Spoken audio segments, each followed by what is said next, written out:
Good evening everyone. இன்னைக்கு வந்துட்டு March 4, 5, 6ஓட current affairs பார்க்க போகிறோம். நான் வந்து அப்பர்ஷத் எக்ஸாம் வாரியர்ஸோட பெய்ட் பிடிஎஃப் படிக்கிறேன்.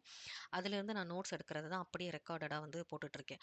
ஸோ இது எப்படி இருக்கும் அப்படின்னா ரொம்ப டெக்னிக்கலாக லைக் இப்படின்னா என்ன ஏதுங்கிற இன்ஃபர்மேஷன்ஸ் எல்லாம் இருக்காது. பட் ஈஸியாக ஒரு ரிவிஷன் பர்பஸ்க்கு யூஸ் பண்ணுற மாதிரி இருக்கும். அண்ட் இதோட பிடிஎஃப்ஸ் வந்துட்டு நான் மந்த் எண்டில் வந்துட்டு டெலிகிராம் சேனலில் வந்து போட்டிருப்பேன். ஸோ பிடிஎஃப் வச்சு படிக்கணும்னு நினைக்கிறீங்கன்னா நீங்கள் அங்கே போய் அதை இது பண்ணிக்கலாம். நான் டிஸ்கிரிப்ஷனில் வந்து பின் பண்ணியிருப்பேன். ஓகே, இன்னைக்கான ஃபர்ஸ்ட் நியூஸ் பார்க்கலாம். சென்சஸ் 2027 வந்து பண்ண போகிறாங்களாமா. அது வந்துட்டு அமித்ஷா தான் வந்துட்டு இனாக்ரேட் ஆக்சுவலி பண்ணிட்டாங்க. அதுக்கு வந்து தீம் அதெல்லாம் கூட ரிவீல் பண்ணிட்டாங்க. ஸோ வந்து யார் இதை பண்ணுறாங்க? அமித்ஷா பண்ணுறாரு. அவர் வந்துட்டு இதுக்கு ஒரு தீம் மஸ்கட் வந்து ரிலீஸ் பண்ணியிருக்காங்க. என்னதுன்னா பிரகதி அப்புறம் விகாஸ் அப்படின்னு. பிரகதி அப்படின்னா ஃபீமேலு, விகாஸ் அப்படின்னா வந்து மேல் அப்படின்னு சொல்லிட்டு சொல்கிறாங்க. அண்டு இதில் வந்து 4 டிஜிட்டல் டூல்ஸ் வந்துட்டு கொண்டு வராங்க. என்னென்ன அப்படின்னா ஹெச்எல்பிசி, லைக் 4 டிஜிட்டல் டூல்ஸை வந்துட்டு அவர் லான்ச் பண்ணியிருக்காரு. என்னென்னா HLBC house listing block creator web application, BLOCK block house list பண்ணுறாங்களாம். ஹவுஸ் லிஸ்டிங் பிளாக் கிரியேட்டர், இது ஒரு வெப் அப்ளிகேஷன். அடுத்த ஹெச்எல்ஓ மொபைல் அப்ளிகேஷன். ஹெச்எல்ஓக்கு மீனிங்லாம் இல்லை, ஹெச்எல்ஓன்னு தான் இருக்குது. HLO mobile application. SE portal அப்படின்னா செல்ஃப் என்யூமரேஷன் போர்ட்டல். இதில் என்ன அப்படின்னா ஒவ்வொரு ஹவுஸ் ஹோல்டும் அவங்களோட டீட்டெயில்ஸை வந்துட்டு சப்மிட் பண்ணலாமா. அண்ட் அதுலேயுமே 16 ரீஜனல் லாங்குவேஜஸ் இருக்குது. லைக் ஒவ்வொருத்தரும் ஒவ்வொரு லாங்குவேஜ் இருப்பாங்கல்ல. இப்போதைக்கு 16 ரீஜனல் லாங்குவேஜ் இருக்குது. அவங்களோட வீடு டீட்டெயில்ஸ் எல்லாம் அதில் போய் நம்ம சப்மிட் பண்ணிக்கலாமா. அடுத்த சென்சஸ் மேனேஜ்மெண்ட் அப்புறம் monitoring system. Census management and monitoring system தான் சிஎம்எம்எஸ் போர்ட்டல்.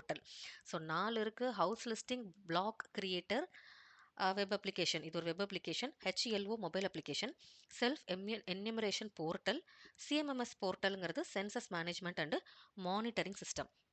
இது யார் இதெல்லாம் இனாக்ரேட் பண்ணி லான்ச் பண்ணுறது எல்லாம் பண்ணுறதுனா நம்ம அமித்ஷா பண்ணுறாரு. ஒரு ஹோம் மினிஸ்டர் நமக்கு தெரியும். ஓகே, இந்த டெக்னாலஜி எல்லாம் இருக்குது. இதெல்லாம் யார் டெவலப் பண்ணுறாங்க அப்படின்னா சிடாக் அப்படிங்கிறவங்க டெவலப் பண்ணுறாங்க. Centre for development of advanced computing. ஏன் இதெல்லாம் நமக்கு படிக்கணும் அப்படின்னா இப்போ கேட்கலாம், இந்த பிளாட்ஃபார்ம்ஸ் டிஜிட்டல் இதெல்லாம் யார் வந்து எந்த ஆர்கனைசேஷன் டெவலப் பண்ணுது அப்படின்னு கேட்குறாங்க. ஒரு 4 ஆப்ஷன் இருக்குது. National informatic centre, NITI Aayog, C-DAC அப்படின்லாம் இருக்குன்னா நமக்கு என்ன தோணும்? நேஷனல் இன்ஃபர்மேட்டிக் சிஸ்டத்தெல்லாம் பார்க்கும்போது டவுட் வரும். ஓகே, ஒருவேளை இந்த மாதிரி ஏன்னா இதெல்லாம் இன்ஃபர்மேஷன் சர்வே தானே, சென்சஸ்ங்கிறது அவங்களா இருக்குமோங்கிற குழப்பம்லாம் வரும். ஸோ இதெல்லாம் நம்ம படிச்சு தான் ஆகணும். டெவலப் பண்ணுறது யாருன்னா சிடாக். சிடாக்னா என்னது? Centre for development of advanced computing. Okay, இதெல்லாம் படிச்சுட்டோம். இப்போ இதோட ஸ்டாட்டிக் படிக்கணும்ல. இப்போ இந்த சென்சஸ்ங்கிறதுக்கு ஒரு ஆக்ட் இருக்கும்ல. அது எப்போ நம்ம பண்ணோம் இந்தியாவிலனா 1948ல் பண்ணோம். எவ்ரி 10 இயர்ஸ் சென்சஸ் பண்ணணும் அப்படிங்கிறது கான்செப்டாக இருந்துச்சு. அப்போ அதுக்கு முன்னாடி சென்சஸ்லாம் இல்லையா அப்படின்னா இருந்துச்சு. எப்போனா 1872ல் அதான் நான் ஃபஸ்ட்டு எழுதியிருப்பேன். 1872. ஸோ இப்போ நடக்கிற 2027ஐயும் 1872யும் நம்ம மேட்ச் பண்ணுறோம் அப்படின்னா இது வந்து 16th சென்சஸாக இருக்குது. பட் ஆனால் இண்டிபெண்டன்ஸ்க்கு அப்புறம்னு பார்த்தா நம்ம பண்ணது 1951ல். 1951லேருந்து கணக்கு பண்ணால் 8th, 1872லேருந்து கணக்கு பண்ணால் 16th. So after independence first census எப்போ? 1951ல். இங்கே 51, அங்கே 72. அடுத்த கொஷின். எல்லா இன்சூரன்ஸ் கம்பெனியும் இருக்கும்ல, அவங்க வந்துட்டு இந்தியன் அக்கவுண்டிங் ஸ்டாண்டர்ட்னு ஒன்று இருக்குது. இதை வந்து ஃபாலோ பண்ணணும். கண்டிப்பாக அதில் இருக்கிறத வந்து அவங்க அடாப்ட் பண்ணிக்கணும் அப்படின்னு ஐஆர்டிஏஐ வந்து ஒரு மேண்டட்ரியான ஒரு ரூல்ஸ் கொண்டு வந்திருக்காங்க. எப்போயிலேருந்து இந்த ரூல்ஸ் எல்லாம் அமலுக்கு வருது அப்படின்னா ஏப்ரல் 1, 2026 வருதாம். எல்லா இன்சூரன்ஸும் இந்த ஸ்டாண்டர்ட் ரூல்ஸை வந்து ஃபாலோ பண்ணணும் அப்படின்னு சொல்லிட்டு ஐஆர்டிஐ வந்து கொண்டு வந்திருக்காங்க. அடுத்த நியூஸ் பார்த்துக்கிட்டிங்க அப்படின்னா வந்து செபியோட நியூஸு. செபி வந்துட்டு ஒரு ஏஐ வந்துட்டு யூஸ் பண்ணுறாங்க. என்னென்னா சுதர்ஷன். எதுக்கு அப்படின்னா இந்த டிஜிட்டலில் ஏகப்பட்ட பிரச்சனை இருக்குது. அதை ப்ரொடெக்ட் பண்ணுறதுக்கும் அதை வந்து ஒரு சர்வேலன்ஸ்னால் வந்து செக் பண்ணிகிட்டே இருக்கிறதுக்காக இந்த சுதர்ஷன் அப்படிங்கிறத பண்ணுறாங்க. செபி சுதர்ஷன் இது என்னது? ஒரு ஏஐ டூல். எதுக்கு அப்படின்னு பார்த்துட்டா ஏகப்பட்ட ஃபினான்ஷியல் வந்து மிஸ்லீட் பண்ணுற கண்டென்ட் இருக்குது. நிறைய பேர் வந்துட்டு இந்த மாதிரி ஸ்டாக் மார்க்கெட் இருக்குது, இவ்வளோ ப்ராஃபிட் வந்துடும், அப்படி வந்துடும் அப்படின்னா நிறைய பொய்யா நிறைய போடுறாங்க. இந்த மாதிரியான இதெல்லாம் ரொம்ப ஹையாக எது அஃபெக்ட் ஆகுதோ அதெல்லாம் ரிமூவ் பண்ணுறதுக்காகவே ஒரு டூல் யூஸ் பண்ணுறாங்களோ அது பேர் சுதர்ஷனா. செபி வந்து இதை பண்ணுறாங்க. அடுத்த நியூஸ். Mobile world Congress. இது நேற்று கூட நம்ம படிச்சிருப்போம். இது ஜிஎம்எஸ்சி அவார்டா யாருக்கோ கொடுத்துருக்காங்கன்னு. பேர் மறந்து போச்சு. அவர் பேர் நல்ல பேர். ஓகே, இதெல்லாம் ரிவிஷன் பண்ணுவோம். நம்ம தான் வீக்லி ரிவிஷன், மந்த்லி ரிவிஷன் எல்லாமே பண்ணுவோம். அப்போ பார்த்துக்கலாம். ஸோ மொபைல் வேர்ல்டு காங்கிரஸ் நேற்றே நான் சொன்னேன். மொபைல் பார்த்துட்டே இருந்து குனிஞ்சு குனிஞ்சு இந்த ஸ்பெயினில் பிரச்சனை அப்படின்ட்டு. ஸோ மொபைல் வேர்ல்டு காங்கிரஸ் எங்கே நடந்துச்சுன்னா பார்சிலோனா, ஸ்பெயினில் வந்துட்டு நடந்துச்சு. ஆ இதில என்னன்னா, அது மட்டும் தான் அந்த அவார்டு குடுக்குற ஃபங்ஷன் மட்டும் தான்னா, அப்படி கிடையாது. இங்க வந்து பாரத் பெவிலியான் அப்படின்னு சொல்லி இது ஒரு டெக்னாலஜி பிளாட்ஃபார்ம். இங்க 4G, 5G இத பத்திலாம் பேசுவாங்க. அதில என்னென்ன பண்ணலாங்கிறத பேசுவாங்க. ஸோ, அதுக்கு அவங்க வச்ச பேர் வந்து பாரத் பெவிலியான் அப்படிங்கிறது. இது வந்து டெக் பிளாட்ஃபார்ம். அப்போ இதுக்கு வந்து யார் இதெல்லாம் இனாகரேட் பண்ணுவா இங்க அப்படின்னா, நம்ம கம்யூனிகேஷன் மினிஸ்டர் இருக்கணும். யாரு? அப்ப யூனியன் மினிஸ்டர் இங்க நம்மகிட்ட யாரு அப்படின்னா, சிந்தியா. ஜோதீந்திர சிந்தியாவா? ஐயோ! ஃபுல் பேர் மறந்துட்டேன். சிந்தியான்னு வரும். ஓகே. அவங்க தான் வந்து இனாகரேட் பண்றாங்க. சும்மா எல்லாமே பண்ணிருவாங்களா? இந்த மாரி நடக்கும்போது. ஒரு தீம் வப்பாங்க. என்னது அப்டின்னா, ஐக்யூ எரா அப்படிங்கிறது தான் வந்துட்டு தீமா இருந்திருக்கு. ஓகே. அதுக்கப்புறம் என்ன பண்ணாங்க இதுல அப்படின்னு பார்த்தா, இதுல ஒரு 6 பில்லர்ஸ் பத்தி தான் அவங்க டிஸ்கஸ் பண்ணியிருப்பாங்க. ஒரு கோல் வப்பாங்க. அத எப்படி பண்ணலாங்கிறத டிஸ்கஸ் பண்ணுவாங்க. அதுக்கு ஒரு தீம் வப்பாங்க. என்னென்ன பில்லர்ஸ நம்ம ஃபாலோ பண்ணணுங்கிறத பத்தி பேசுவாங்க. ஸோ அப்படி பார்க்கும்போது 6 பில்லர்ஸ் இருக்கு. என்னென்ன அப்படின்னு பார்த்தா நான் இங்க எழுதியிருக்கேன். Intelligent infrastructure. கனெக்ட் ஏஐ கூட கனெக்ட் ஆகணுமா. அப்புறம் AI for enterprise. AI nexus. Tech for all. Game changers. எல்லாமே வந்துட்டு ஈஸியா தான் இருக்கு. 6 பில்லர்ஸ் முதல்ல நமக்கு வந்து இன்டெலிஜென்ட்டா இருக்கணும். Intelligent infrastructure. அப்புறம் ஏஐ கூட கனெக்ட் ஆகணும். அப்புறம் ஏஐ வந்துட்டு என்டர்பிரைஸ்க்கு நம்ம யூஸ் பண்ணணும். AI for enterprise. நான் ஞாபகம் வச்சுக்கிறதுக்காக இந்த மாரிலாம் சொல்லிட்டு இருக்கேன். ஏஐ நெக்ஸஸ் அப்படின்னு. அப்ப இந்த டெக்னாலஜி எல்லாருக்கும் போய் சேரணும். டெக் ஃபார் ஆல் அப்படின்னு. அப்ப இதெல்லாம் இருந்தா தான் வந்து என்ன இருக்கும்? கேம் சேஞ்சரா நமக்கு இருக்கும். அப்புறம் பார்த்துட்டீங்கன்னா, நெக்ஸ்ட் நியூஸ் ஓகேவா? Mobile world congress Barcelona, Bharat பவிலியான்ங்கிறது ஒரு டெக் பிளாட்ஃபார்ம். இங்க என்ன பண்ணுவாங்க 4G, 5G டெக்னாலஜி பத்திலாம் பேசுவாங்க. ஸோ, அப்ப கண்டிப்பா அங்க யார் இருப்பா? கம்யூனிகேஷன் மினிஸ்டர் இருப்பாங்க. சிந்தியா இருப்பாங்க. அப்போ இங்க இனாகரேட் பண்றாங்க. அவங்க தான். இதுக்கு என்ன தீம் ஃபிக்ஸ் பண்றாங்க? ஐக்யூ எரான்னு ஃபிக்ஸ் பண்றாங்க. 6 பில்லர்ஸ பத்தி நம்ம பார்த்தோம். அடுத்த பிராண்ட் ஃபினான்ஸ் அப்படிங்கிறவங்க வந்து பேங்கிங் 500 அப்படிங்கிற ஒரு ரிப்போர்ட் குடுத்துருக்காங்க. இதுல பார்த்துட்டீங்கன்னா, எஸ்பிஐ தான் வந்து ஸ்ட்ராங்கஸ்ட் பேங்க் குளோபலி அப்படிங்கிறாங்க. எத்தனாவது ஸ்ட்ராங்கஸ்ட் பேங்க்னா 16வது ஸ்ட்ராங்கஸ்ட் பேங்க் அப்படின்னு சொல்லி சொல்றாங்க. அண்ட் இதுக்கு ஒரு ரேட்டிங் குடுத்துருக்காங்க. ஏஏஏ ட்ரிபிள் ஏ பிளஸ்ங்கிற ரேட்டிங் குடுத்துருக்காங்க. எஸ்பிஐ வந்து எத்தனாவது ஸ்பாட்ல இருக்கு அப்படின்னா 56வது ஸ்பாட். ஒரு ஸ்ட்ராங்கஸ்ட் பேங்க்ன்னு சொல்லும்போது குளோபலி 16வது ரேங்க் இது ஸ்ட்ராங்கஸ்ட்ன்னு சொல்லும்போது. அண்ட் ஹெச்டிஎஃப்சி தான் வந்து மோஸ்ட் வேல்யூபிள் பேங்க் அப்படிங்கிறாங்க. இந்த தடவை 7 பிளேஸ் வந்து அது வந்து அதோட பொசிஷன்ல இருந்து கீழ இறங்கியிருக்கு. 7 பிளேஸ் கீழ போனாலும் கூட ஹெச்டிஎஃப்சிய வந்து ஒரு மோஸ்ட் வேல்யூபிளான ஒரு பேங்க்கா வந்து சொல்றாங்க. இது வந்து நம்ம பார்த்தது வந்து பிராண்ட் ஃபினான்ஸோட ரிப்போர்ட். அடுத்து பார்த்தீங்கன்னா, டிஆர்ஏ அப்படிங்கிற ஒரு பிராண்ட் ட்ரஸ்ட் ரிப்போர்ட். ஒவ்வொரு பிராண்டையும் மக்கள் எந்த மாரி ட்ரஸ்ட் பண்றாங்க. அதுல எது ரொம்ப ஹையா இருக்குங்கிறது அது ஒரு ரிப்போர்ட். இது வந்து டிஆர்ஏ பிராண்ட் ட்ரஸ்ட் ரிப்போர்ட். ஒவ்வொரு கேட்டகரியில காமர்ஸ்ல Amazon, லேப்டாப் கேட்டகரியில Dell, மோட்டார் சைக்கிள்ல Honda, டெலிவிஷன்ல எல்ஜி, வாட்ச்ல வாட்ச்ல டைட்டன் அப்படின்னு சொல்லிட்டு இந்த மாதிரி கேட்டகரி வைஸ்ல யார் யார் டாப் அப்படின்னு சொல்லி பிரிச்சிருக்காங்க. இதுல மோஸ்ட் இந்தியா ட்ரஸ்டட் யாருன்னு பார்த்தா Amazon தான் வந்திருக்கு. இப்போ வந்து இது புதுசா வந்திருக்கு. இது நாள் வரைக்கும் 6 வருஷமா வந்து டெல் தான் இருந்திருக்கு. அதோட சகாப்தம் வந்து முடிச்சு இப்ப அமேசான் வந்து எந்திரிச்சு வருது. ஸோ எண்டிங் டெல் 6 இயர்ஸா ரன் ஆயிட்டு இருந்துச்சு டெல் தான். இந்தியாவோட மோஸ்ட் ட்ரஸ்டடா இப்போ வந்துட்டு Amazon வந்துருச்சாம். இதுல இன்னொரு நியூஸ் என்ன அப்படின்னா, விவோ வந்துட்டு ஃபர்ஸ்ட் டைமா டாப் 10ல வந்திருக்கான். இப்போ வந்து 9th பிளேஸ் வந்து என்டர் ஆயிருக்கு. அது ஒரு நியூஸ். அடுத்து இபிஎஃப்ஓ இருக்குல்ல, அவங்களும் அவங்க வந்துட்டு இந்த என்ஹெச்ஏஐ அவங்களோட ராஜ்மர்க் இன்ஃப்ரா இன்விட். ஆக்சுவலி இந்த கொஸ்டின் நம்ம நேத்து பார்த்தோம். ராஜ்மர்க் ம் போர்ட்டல்னு பார்த்தோமா? இந்த ஹைவேலலாம் இப்போ கேபிள்ஸ் லைனு, எலக்ட்ரிசிட்டி இது குடுக்குறது, பைப் லைன் இதுக்கெல்லாம் வந்துட்டு என்ஓசி சர்டிஃபிகேட் குடுக்குறதுக்காகவே ஒரு போர்ட்டல் லான்ச் பண்றாங்க அப்படின்னு பார்த்தோம்ல. ஸோ அது சார்ந்தது தான் இந்த இதுவும் இன்ஃப்ரா இன்விட் அப்படின்னு. நாய்ங்கிறது என்னது? National highway authority of India. So இவங்க வந்து ஒரு ஐபிஓ வந்து இது பண்ண போறாங்க. எவ்வளோ கோடிக்குன்னா 6,000 கோடிக்கு. ஐபிஓங்கிறதுலாம் என்னன்னா, அது ஒரு தனியா பெரிய கதை. அதெல்லாம் நம்ம டெக்னிக்கலான சேனல்ஸ்ல போய் பார்த்துக்கோங்க. ஐபிஓங்கிறது ஒரு கம்பெனிக்கு காசு வேணும். மொத வர்றாங்கன்னா, இந்த மாரி இப்போ செபி, என்எஸ்சின்லாம் சொல்லுவாங்க. ஸ்டாக்லாம் உள்ள அவங்க ஃபர்ஸ்ட்டு கொண்டு வருவாங்க. அப்போ மொத லான்ச் பண்றது தான் அந்த ஐபிஓங்கிறது. ஸோ அதுல வந்து 6,000 கோடி பண்ண போறாங்க. அதுல வந்து 16.6% வந்துட்டு இபிஎஃப்ஓ வந்து இன்வெஸ்ட் பண்ணி ஆ அவங்க வாங்கிக்கிறாங்க அவங்களோட ஸ்டாக்க. ஸோ புரியாதவங்க இப்படி டக்குன்னு படிச்சுக்கோங்க. இபிஎஃப்ஓ, என்ஹெச்ஏஐ நாய் அதோட ராஜ்மர்க் இன்ஃப்ரா இன்வெட் அப்படிங்கிற ஒரு புது கம்பெனி. அந்த கம்பெனில 16.6% ஆ அந்த 16.6% ஸ்டாக்க வந்துட்டு இவங்க வாங்குறாங்கன்னு வச்சுக்கோங்க. லைக் இவங்க தான் வந்து அதுக்கு ஓனர் மாரி. 16% ஆஃப் அவங்களோட சொத்துக்கு வந்து இபிஎஃப்ஓ தான் ஓனர். ஏன்னா, இவன் காசு குடுத்து அதுல இன்வெஸ்ட் பண்ணியிருக்கான். இப்படி இந்த கதைய நம்ம ஞாபகம் வச்சுக்கலாம். கரெக்ட்டா இருக்கும். ஓகே, அடுத்த கொஸ்டினுக்கு போலாம். நித்தி ஆயோக்கும், யூனிசெஃப்பும் சேர்ந்து நியூட்ரிஷன் அண்ட் ஹெல்த் அவுட்கம்ஸ வந்து ஸ்ட்ரெங்தன் பண்றாங்க. எங்க? Aspirational districts and blocks. Aspirational districts அப்படிங்கிறது என்னன்னா, லைக் இன்னும் டெவலப் பண்ணணும். அண்டர் டெவலப்டா இருக்கக்கூடிய டிஸ்ட்ரிக்ட்ஸ் இடங்கள். இது வந்து அண்டர் நித்தி ஆயோகுக்கு கீழ தான் இருக்கும். அவங்க அத வந்து என்னென்ன பண்ணி இன்னும் மேம்படுத்தலாம் அப்படின்னு பார்ப்பாங்க. ஸோ அதில நியூட்ரிஷன் அண்ட் ஹெல்த்த நல்லா கொண்டு வரணுங்கிறதுக்காக யூனிசெஃப் அப்படிங்கிறது கூட சேர்ந்து யூனிசெஃப் ஃபுல் ஃபார்ம் இதில இல்லையே! ஓகே. யூனிசெஃப் சாரி அதெல்லாம் கொஞ்சம் செக் பண்ணிக்கோங்க என்னன்ட்டு. யூனிசெஃப் கூட சேர்ந்துட்டு நியூட்ரிஷன் அண்ட் ஹெல்த் அவுட்கம்ஸ் நல்லா இருக்கணும். அத ஸ்ட்ரெங்தன் பண்ணணும் அப்படின்னு பார்க்குறாங்க. சும்மா ஸ்ட்ரெங்தன் பண்ணிரலாமா? அதுக்கு ஒரு பிளாட்ஃபார்ம் வேணும்ல. இம்பாக்ட் ஃபார் நியூட்ரிஷன் அப்படின்னு ஆல்ரெடி நம்மட்ட ஒரு பிளாட்ஃபார்ம் இருக்கு. அது மூலியமா இந்த ஸ்ட்ரெங்தனிங் ஒர்க்க பண்ணணும்னு நெனைக்கிறாங்க. யாரு? நித்தி ஆயோக்கும், யூனிசெஃப்பும் சேர்ந்து. ஓகே. ஆஸ்பிரேஷனல் டிஸ்ட்ரிக்ட்ஸ் அண்ட் பிளாக்ஸ்ங்கிறாங்கல்ல. எத்தன டிஸ்ட்ரிக்ட்ஸ் இருக்கு அப்படின்னா 112 டிஸ்ட்ரிக்ட்ஸ் இருக்கு. பிளாக்ஸ் எத்தன பிளாக்ஸ் இருக்கு? 500 பிளாக்ஸ் இருக்காமா. ஓகே. இந்த கொஸ்டின் வந்து முடிஞ்சிருச்சு. அடுத்த காம்படிஷன் கமிஷன் ஆஃப் இந்தியா. இவங்க சென்ட்ரல் பேங்க் ஆஃப் இந்தியாக்கு அப்ரூவல் குடுக்குறாங்களாம். எதுக்கு? ஜெனரலி சென்ட்ரல் இன்சூரன்ஸ் அப்படின்னு சொல்லிட்டு ஒரு இன்சூரன்ஸ் கம்பெனி இருக்கு. அதுல வந்துட்டு இவங்க சர்டன் பெர்சன்டேஜ இன்னும் அதிகப்படுத்திக்கிறதுக்காக, சும்மா போயிட்டு நான் உன்னோட இத வாங்குறேன்லாம் வாங்கிற முடியாது. அதுக்கு வந்துட்டு காம்படிஷன் கமிஷன் வந்துட்டு அப்ரூவல் குடுக்கணும். ஸோ அந்த மாரி அப்ரூவல் குடுத்துட்டாங்களாம். குடுத்து இப்போ ஃபைனலா 26% வந்துட்டு சென்ட்ரல் பேங்க் ஆஃப் இந்தியா ஆ வந்துட்டு இதில ஜென்ரல் இந்த ஜிசிஐசிஎல் அதுக்கு ஃபுல் ஃபார்ம் என்ன அப்படின்னு பார்த்துட்டீங்கன்னா, Generali central insurance company limited. Generali central insurance company limited. So இதில வந்துட்டு 1.9% இதே ஜென்ரலி க பேரே வாயில வரமாட்டேங்குது. ஜென்ரலி சென்ட்ரல் லைஃப் இன்சூரன்ஸ்ல 0.82%.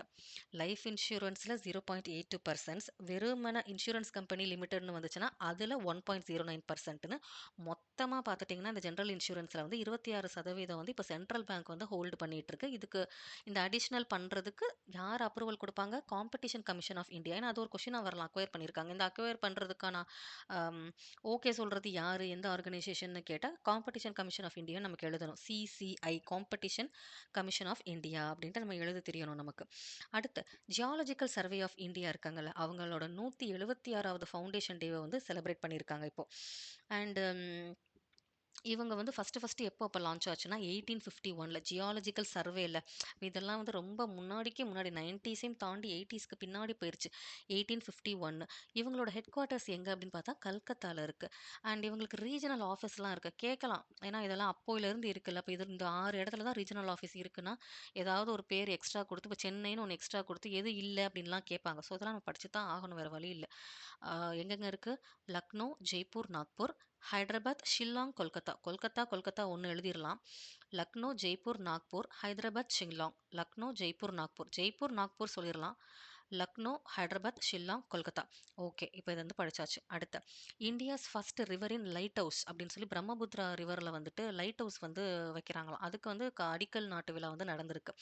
அப்ப இதுக்கு வந்து யாரு போயிருக்காங்கன்னா, போர்ட்ஸ் அண்ட் ஷிப்பிங் மினிஸ்டர் தான் அப்ப இதுக்கெல்லாம் போவாங்க. யாரு? சர்பானந்த சோனோவால். இவர் தான் வந்து union minister of ports, shipping அவர். ஸோ இந்த பிரம்மபுத்திரா ரிவர் அப்ப எங்க இருக்குன்னா, அது வந்து அஸ்ஸாம்ல இருக்கு. இதுக்கு வந்து என்னன்னா, NW2 அப்படிங்கிறாங்க. NW2 அப்படிங்கிறது என்னன்னா, ஆ ஐயய்யோ! எழுதலையா நானு? Sorry guys. ஐயய்யோ! தேட லேட் ஆகுமே. ஓகே. நான் போற வழியில சாரி முடிக்கும்போது நான் வந்து அத எப்படியாவது எடுத்து சொல்லிர்றேன். ஓகே. நேஷனல் வாட்டர்வேஸா? அது இல்லாம சொல்ல பிடிக்கல. கரெக்ட்டுங்க. National waterway 2. ஸோ பிரம்மபுத்திரால ஏன்னா கேட்கலாம். எத்தனாவது இதுன்னு கேட்கலாம். So national waterway 2. ஸோ இந்த லைட் ஹவுஸ் இது வந்து எவ்வளோ கிலோமீட்டர்ஸ் வரைக்கும் இருக்குன்னா, 891 கிலோமீட்டர். அண்டு ஏதாவது ஒரு இதுக்கு நடுவுல தானே இந்த இது கட்ட முடியும். துப்ரி அண்ட் சாதியா அப்படிங்கிற ஊருக்கு நடுவுல தான் இது பண்றாங்க. எதுக்கு நடுவுல? துப்ரி அண்ட் சாதியா அப்படிங்கிறதுக்கு தான் பண்றாங்க. இந்த ஸ்டோன்ஸ வந்துட்டு 4 இடத்துல வைக்கிறாங்க. எங்கெங்க வைக்கிறாங்கன்னா, போகி பீல், பண்டு, ஷில்காட், பிஷ்வந்த். போகி, பீல், பண்டு, ஷில்காத், பிஷ்வந்த். அது எங்கெங்க இருக்கு? இதெல்லாம் ஜஸ்ட் ரீட் பண்ணிக்கலாம். ஆ எனக்கு புதுசா இல்லாத மாரி இருக்கும். அட்லீஸ்ட் எக்ஸாம்ல சப்போஸ் வந்துச்சுன்னா பார்க்குறப்ப. ஸோ போகி, பீல் வந்து திப்ருகார், பண்டு கம்ருப் மெட்ரோ, சில்காட்னா நாகான், பிஷ்வந்த் காட்டுங்கிறது பிஷ்வந்த். இப்போ வந்து ஈஸியா நம்ம படிக்கலாம் பாருங்களேன். சில்காட், பிஷ்வந்த் காட். காட்டுன்னு முடியுது. ஓகே. போகி, பீல், போகி, பீல், திப்ருகார். போகி, பீல், திப்ருகார். பண்டு அப்படிங்கிறது கம்ரூப் மெட்ரோ. அது ஏதோ ஒரு மெட்ரோ ஸ்டேஷன் போல ஞாபகம் வச்சுக்கலாம். பண்டுங்கிறது கம்ரூப் மெட்ரோ அப்படின்னு ஞாபகம் வச்சுக்கலாம். ஓகே. இந்த நேஷனல் வாட்டர்வேஸ் NW2 அப்படிங்கிறது இதுதான் வந்து first ever light house infrastructure. இந்த மாரி இன்லேண்டுக்குள்ள நம்ம கட்டுறது, தண்ணிக்குள்ள இந்த மாரி பண்றது வந்து இதான் வந்து ஃபர்ஸ்ட் போல இருக்கு. இதோட ப்ராஜெக்ட் அவுட்லே கூட ஆக்சுவலி இருக்கு. என்னன்னா 84 crores 84 crores அண்ட் இந்த லைட் ஹவுஸ் இது வந்து கம்ப்ளீட்லி சோலார் எனர்ஜியால பவர் பண்ணப்படுதாம். அண்ட் இதுல முக்கியமான இன்னொரு விஷயம் என்னன்னா, இது எங்க ஃபிக்ஸ் பண்றாங்க? ஜியோகிராபிக்கல் ரேஞ்ச் படி பார்த்தா 14 நாட்டிக்கல் மைல்ஸ். நாட்டிக்கல் மைல்ஸ்ங்கிறது நான் என்ன நினைக்கிறேன்னா, இந்த ஒரு அளவு வச்சிருப்பாங்க. அந்த தண்ணிக்கு மேல போக்கூடாதுன்ட்டு அங்க ஒரு இது மாரி அப்படியே இருக்கும். இந்த லெவலுக்கு மேல போக்கூடாது. அதுதான் நாட்டிக்கல் மைல்ஸ்ன்னு நினைக்கிறேன். இங்க 14ன்னு ஃபிக்ஸ் பண்ணியிருக்காங்க. ஜியாலஜிக்கல் ரேஞ்சுன்னு கேட்டா 14 நாட்டிக்கல் மைல்ஸ். ஸோ என்ன கதை? இந்தியாஸ்ல first river in lighthouse பண்றாங்க. எங்க பண்றாங்க? பிரம்மபுத்திரா ரிவர்ல. அது எங்க இருக்கு? அஸ்ஸாம்ல இருக்கு. பிரம்மபுத்திரால நேஷனல் வாட்டர்வே 2 அப்படிங்கிற நேஷனல் வாட்டர்வே 2 அப்படின்னு அவங்க வச்சிருக்கிற ஒரு இடத்துல தான் இத பண்றாங்க.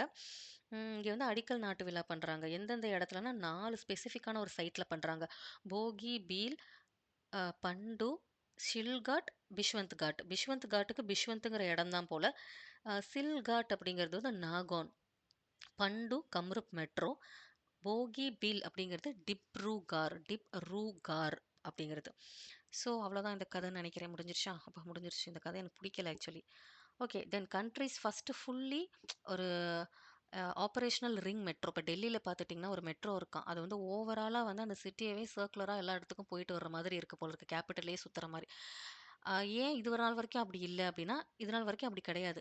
ஒரு ட்ரெயின் இருந்திருக்கு. அது வந்து யூ ஷேப்ல போற மாரி தான் இருக்கு. ஏதோ ஒரு ஷேப்ல வந்து ஒரு பிளாக் இருந்திருக்கு போக முடியாத அளவுக்கு. பட் இப்போ புதுசா வந்து மஜ்லி பார்க் டூ மஜ்பூர் அப்படிங்கிற இடத்துக்கு வந்துட்டு ஒரு இனாகுரேட் பண்ணாங்க. அது இனாகுரேட் பண்ணதுலருந்து ஓவராலா சிட்டி கேபிட்டல் ஃபுல்லாமே சுத்தி வர்ற மாரி ஒரு ஃபுல்லி ஆப்பரேட்டர் ரிங் மாதிரி அந்த மெட்ரோ போயிட்டு வரலாம் டெல்லி ஃபுல்லா. அதனால அதுக்கு பேர் வந்து பிங்க் லைன் அப்படின்னு வச்சிருக்காங்க. அப்ப ஓவராலா கிலோமீட்டர் எவ்வளோ கவர் பண்ணுதுன்னா 71.56 கிலோமீட்டர். கிட்டத்தட்ட 71 கிலோமீட்டர் கிட்ட பிங்க் லைனா அது வந்து ஓவரால் அந்த கேபிட்டலே சுத்தி வர்ற மாதிரி இருக்காம். இதுக்கு முன்னாடி அப்படி இல்ல. அப்ப எதனால இந்த சர்க்குலர் வந்து இப்ப வந்துச்சு? மஜ்லி பார்க் டு மஜ்பூர் அப்படிங்கிற ஒரு எக்ஸ்டென்ஷன் இப்ப புதுசா நடந்துச்சு. மஜ்லி பார்க் டு மஜ்பூர். அதனால தான் வந்து இது வந்துச்சு. இங்கேருந்து 70 கிலோமீட்டர் கிட்ட. இதுக்கு முன்னாடி ஒண்ணு பார்த்தோமே என்னது? அந்த நேஷனல் வாட்டர்வே 2 இருக்குல்ல. அது வந்துட்டு எவ்வளோ பார்த்தோம்? இருங்க நான் வந்து ஆக்சுவலி இங்க பார்த்து பேசிட்டு இருக்கேன்.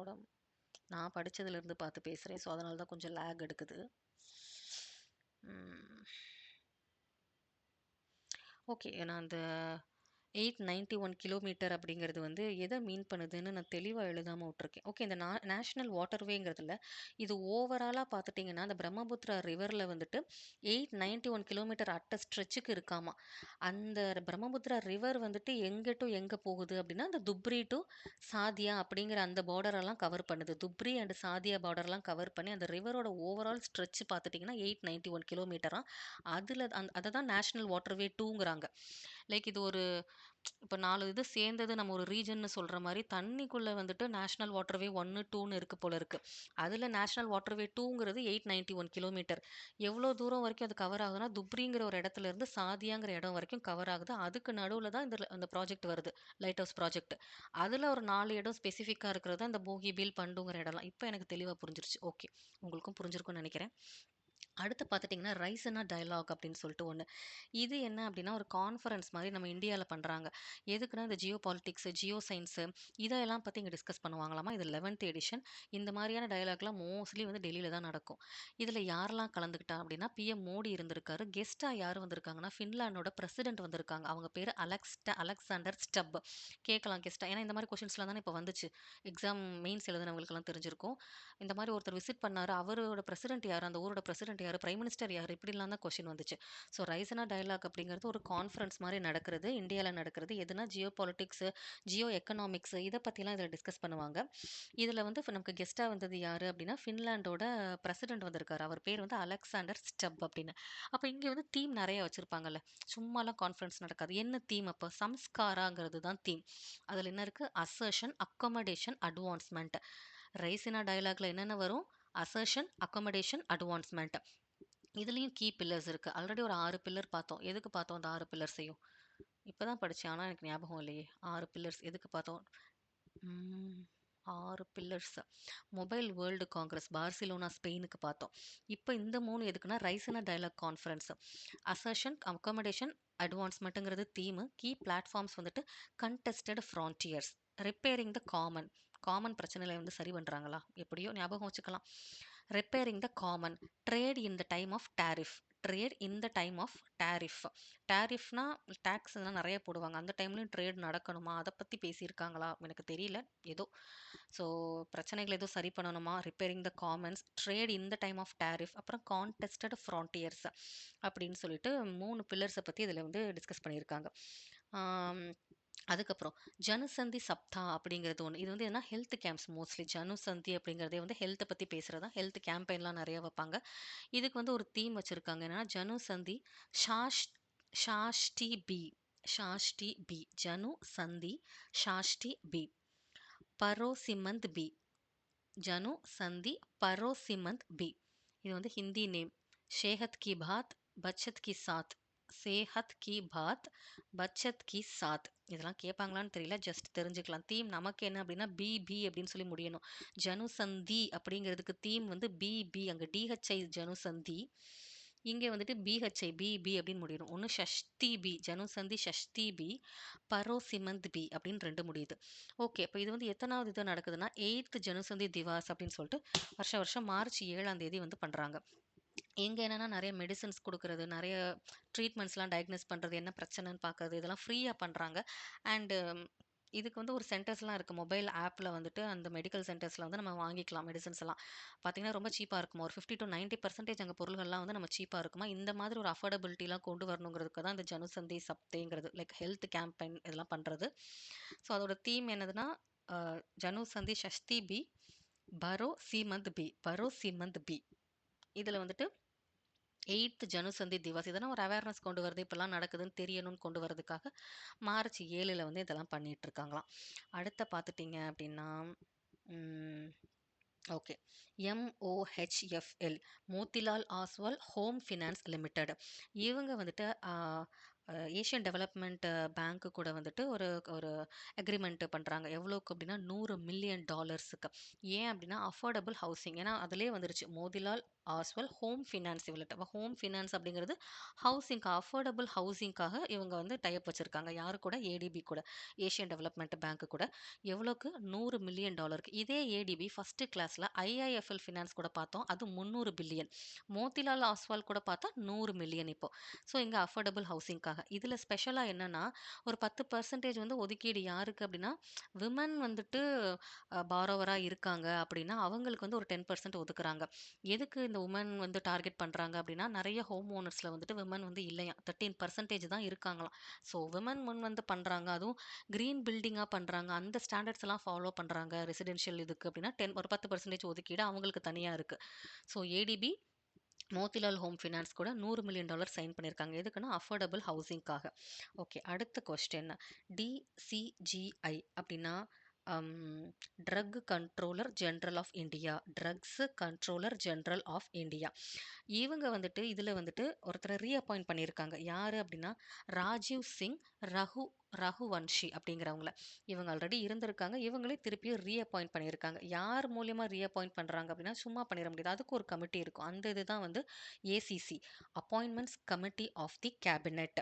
Appointments committee of the cabinet. ஏன்னா அப்பாயிண்ட் பண்ணுறாங்கல்ல, அப்போ ஒரு அப்பாயின்மெண்ட்டுக்குன்னு ஒரு கமிட்டி இருக்குது, அப்பாயின்மெண்ட் கமிட்டி. யாரை ரீஅப்பாயிண்ட் பண்ணியிருக்காங்க அப்படின்னா ராஜீவ் சிங் ரகுவன்ஷி. எதுக்காக, என்ன பொசிஷனுக்கு, ட்ரக் கண்ட்ரோலர் ஜென்ரல் ஆஃப் இந்தியாங்கிற பொசிஷனுக்கு திருப்பி அவங்களே வந்து ரீஅப்பாயிண்ட் பண்ணியிருக்காங்க. அதுக்கப்புறம் பார்த்துட்டிங்கன்னா நெக்ஸ்ட் நியூஸு, ஒரு ஜேர்னலிஸ்ட் இருக்கார், அவர் வந்து இப்போ தவறிட்டார். அவர் பேர் வந்து ஹெச்கே துவா. ஹெச்கேங்கிறது ஹரிகிருஷ்ண துவா. மார்ச் 4ஆம் தேதி வந்து அவர் தவறிட்டார். வயசு வந்து 88. இவர் வந்து ஃபேமஸான எல்லா நியூஸ் பேப்பர்ஸ்லையுமே வந்து லைக் பெரிய ஒரு எடிட்டராக இருந்திருக்காங்க, லீடர்ஸ் எடிட்டராக இருந்திருக்காரு மோஸ்ட்லி. அண்ட் அது மட்டும் இல்லை, இவர் வந்துட்டு டென்மார்க்கில் வந்து அம்பாசடராக இருந்திருக்காரு ஏர்லி 20s, அதாவது லைக் 2001லேருந்து 2003 வரைக்கும் இந்தியானுடைய ஒரு அம்பாசடரா டென்மார்க்குக்கு வந்து ரெப்ரசென்ட் பண்ணியிருக்காரு இவர் தான். யாரு? ஹரி கிருஷ்ண துவாங்கிறது. மோஸ்ட்லி நிறைய நியூஸ் பேப்பர்ஸ்ல அவர் ஒர்க் பண்ணியிருக்காரு. ஹிந்துஸ்தான் டைம்ஸ்ல, இந்தியன் எக்ஸ்பிரஸ்ல, தி ட்ரிபியூன்ங்கிற newspaper, Times of India கேட்கலாம். என்ன சொல்றது? எந்தெந்த இதில் இருக்காரு, எதில் இல்லை, த ஹிந்துன்னு இருக்கும். ஓகே, இவ்வளோ பெரிய ஆள் ஹிந்துவில் ஒர்க் பண்ணியிருப்பாருன்னு பார்த்தா அதான் கிடையாது. அவர் வந்து ஹிந்துவில் ஒர்க் பண்ணலை. ஹிந்துஸ்தான் டைம்ஸில் இருக்காரு, Indian Express, Times of India, the Tribune, இந்த 4 இதில் வந்து இவர் ஒர்க் பண்ணியிருக்காரு. அண்ட் இவர் ஒரு காலத்தில் வந்து லைக் ஏர்லி 2000ல இந்தியன் அம்பாசிடரா டென்மார்க்கில் ரெப்ரசன்டேஷன் ஒரு ஃபிகராக இருந்திருக்கார் இவர். அடுத்த கொஸ்டின் பார்த்துட்டிங்கன்னா, இவர் வந்து ராஜ்யசபா இருக்காங்க. அவங்களோட டெப்யூட்டி சேர்மன் வந்து இப்போ ரிட்டயர் ஆக போறாரு. அவரோட இது வந்துட்டு ஏப்ரல் 9ஓட வந்து முடியுது. அவர் பேர் என்னன்னா ஹரிவன்ஷ் நாராயண சிங். ஹரி நாராயண சிங் அப்படின்னு ஞாபகம் வச்சுக்கலாம். ஹரி நாராயண சிங் யாரு? ராஜ்யசபாவோட டெப்யூட்டி சேர்மன். ஹரி நாராயண சிங் யாரு? ராஜ்யசபாவோட டெப்யூட்டி சேர்மன். ரிட்டயர் ஆக போறாரு. எந்த டைமோட முடியுதுன்னா ஏப்ரல் 9ஓட அவரோட இது முடியுது. அவருக்கு யாராவது ஒருத்தர் இனிமேல் தான் ரீப்ளேஸ் பண்ணுவாங்க. அடுத்து பார்த்துட்டிங்க அப்படின்னா world day of fight against the sexual exploitation அப்படிங்கிறது மார்ச் 4ஆம் தேதி. மார்ச் 4ல் ஒரு 4 இது இருக்குது, அதை தான் கீழே எழுதியிருப்பேன். அண்ட் இதை பற்றி நான் சொல்லிடுறேன் first. Fight against sexual exploitation இந்த இது எப்போலேருந்து கொண்டாடுறாங்க அப்படின்னா இப்போ தான் 2009 தான் கொண்டாடுறாங்க. இது முத யார் பண்ணனா யூரோப்பியன் பார்லிமெண்ட்ல இருந்து தான் ஃபஸ்ட்டு இதை கொண்டு வந்தாங்க. அப்போயிலிருந்து தான் இதை வந்து லைக் இதை பற்றி பேசுகிறாங்க. அவேர்னஸ் டே மாதிரி ஃபைட் அகெயின்ஸ்ட் செக்ஷுவல் எக்ஸ்ப்ளாய்டேஷன்ட்டு. அப்போ இந்த 4 இது நடந்திருக்கு. முக்கியமாக என்னென்னா world engineering day for sustainable development, அப்புறம் செக்ஷுவல் எக்ஸ்ப்ளாய்டேஷனுக்கான இந்த ஃபைட் டே, நேஷ்னல் ஒபிசிட்டி டே, நேஷ்னல் சேஃப்டி டே. ஸோ 2 இருக்குது. ஒன்று இந்த செக்ஷுவல் எக்ஸ்ப்ளாய்டேஷன் ஃபைட்டு கூடயே சேர்த்து சேஃப்டி இல்லை, நேஷ்னல் சேஃப்டி டே அப்படிங்கிறத வச்சுக்கலாம். இன்னொன்று வேர்ல்டு இன்ஜினியரிங் டேவும் ஒபிசிட்டியையும் நம்ம கனெக்ட் பண்ணணும். இப்போ நேஷ்னல் சேஃப்டி டேவை பற்றி பார்ப்போம். இது வந்து 55வது ஆனிவர்சரி இந்த நாள். அப்போ சேஃப்டி டேக்கு வந்து தீம் என்ன அப்படின்னா, என்கேஜிங்காக இருக்கணும், எஜுகேட் பண்ணணும், எம்பவர் பண்ணணும். அப்போ தான் சேஃப்டியாக இருக்க முடியும். Engage, educate, empower people to enhance safety. ஈஸியாக ஞாபகம் வச்சுக்கலாம். சேஃப்டி எத்தனாவது? 55வது ஆனிவர்சரி. அதே மாதிரி இந்த நேஷ்னல் சேஃப்டி டேன்னு சொல்லும்போது national safety council of India அப்படிங்கிறதுல டைமண்ட் ஜூப்ளி கொண்டாடுறாங்க. 60 வருஷம் ஆயிடுச்சான். என்எஸ்ஏ அப்படின்னு சொல்லுவாங்க. National safety council of India. இதுக்கு டைமண்ட் ஜூப்ளி கொண்டாடுறாங்க. 60 வருஷம் ஆயிடுச்சான். அடுத்து நம்ம பார்த்தா நேஷ்னல் ஒபிசிட்டி டே. கிட்டத்தட்ட 8 பில்லியன் பீப்புள் கிட்ட இருக்கும். ஆனால் 8 பில்லியன் ரீசன்ஸ் சொல்லலாமா இந்த ஒபிசிட்டி பிரச்சனை பற்றி நம்ம அவ்வளோ பேசலாம் அப்படிங்கிறாங்க. அதான் 8 billion reasons to act on obesity அப்படிங்கிற ஒரு தீமே வச்சுருக்காங்க. இப்போ இந்த இன்ஜினியரிங் டே பார்த்துட்டிங்கன்னா சஸ்டைனபிள் டெவலப்மெண்ட் அப்படின்னு சொல்லியிருக்காங்க. அதோட டேவே அப்படி தான், world engineering day for sustainable development. So இது வந்து ஸ்மார்ட்டான engineering for a sustainable future through innovation and digitalisation. ஸ்மார்ட்டான engineering for a sustainable future through innovation and digitalisation. Okay, இதெல்லாம் மார்ச் 4. என்னென்ன நம்ம பார்த்தோம் மார்ச் 4ல்? என்ஜினியரிங் டேவா, செக்ஷுவல் எக்ஸ்ப்ளாய்டேஷன் ஃபைட்டா, அப்புறம் ஒபிசிட்டி டேவா, அப்புறம் சேஃப்டி டேவா. இந்த சேஃப்டிலேயே நேஷ்னல் சேஃப்டி கவுன்சிலா, அது வந்து 60வது வருஷம் டைமண்ட் ஜூப்ளி கொண்டாடுறாங்களாம். இதெல்லாம் என்னது? மார்ச் 4ஆம் தேதி. மார்ச் 3 நேற்று இதை விட்டுட்டாங்க போல இருக்கு. World wild life day. Like நிறைய இது வந்துட்டு காணாமல் போக சூழ்நிலையில் இருக்கும், அதெல்லாம் நம்ம கன்சர்வ் பண்ணணும். அந்த மாதிரி அவேர்னஸ்க்கான ஒரு day world wild life day அப்படிங்கிறது. அண்ட் அதில் வந்து வைல்டு லைஃப்னு சொல்லும்போது மெடிசினல் அண்ட் அரோமேட்டிக் பிளான்ஸ், அதை கூட நம்ம வந்து பாதுகாக்கணும் அப்படிங்கிற மாதிரி. Conserving the health heritage livelihood. Conserving health heritage livelihood. And இது வந்துட்டு யார் பண்ணுறாங்க அப்படின்னா பை உங்கா, யுஎன்ஜிஏ. யுஎன்ஜிஏ அதுக்கு வந்து ஃபுல் ஃபார்ம் நான் எழுதாமல் வரேன். Okay, United Nations general assembly. UNGA அப்படின்னா யுனைடெட் நேஷன்ஸ் ஜென்ரல் அசம்பிளி. இவங்க தான் பண்ணுறாங்க. இவங்க வந்து சைட்ஸ் அப்படிங்கிறத வந்து அடாப்ட் பண்ணுறாங்க. அதில் இருக்கிற ஸ்டாண்டர்ட்ஸ் எல்லாம் வந்து யூஸ் பண்ணுற மாதிரி. சைட்ஸுங்கிறது அப்போ என்ன அப்படின்னா convention on international trade in endangered species. இப்படின்னா எனக்கு என்னன்னே தெரில, நாளைக்கு வேணால் இதை பார்த்துட்டு வரேன். இன்டர்நேஷ்னல் ட்ரேட் இன் என்டேஞ்சர்ட் ஸ்பீஷஸ்னால் மீனிங் எனக்கு தெரியல. ஓகே, சைட்ஸ் அப்படிங்கிறது எப்போ வந்து லான்ச் பண்ணாங்க ஃபஸ்ட்டுனா 1973ல். ஸோ இன்றைக்கி கொஞ்சம் நியூஸ் அதிகம், 3 நாள் கவர் பண்ணுறனால டைம் எடுத்திருக்கோம். இதை நம்ம அடுத்தடுத்த ரிவிஷன் பண்ணும்போது இன்னும் நல்லா புரியும். இதோட பிடிஎஃப் வேணும் அப்படின்னா டெலிகிராமில் நான் போட்டிருப்பேன், அங்கே நீங்கள் யூஸ் பண்ணிக்கலாம் வேணும் அப்படின்னா. அவ்வளோதான், முடிச்சாச்சு. Thank you so much guys. Okay, ஆஹா இதாகிடுச்சே, போச்சு. என் பென் வந்து ஸ்டக் ஆயிடுச்சு, எந்த வேலையும் பார்க்க மாட்டேங்குது. ஓகே, பார்த்துருச்சு. Thank you so much. Good night.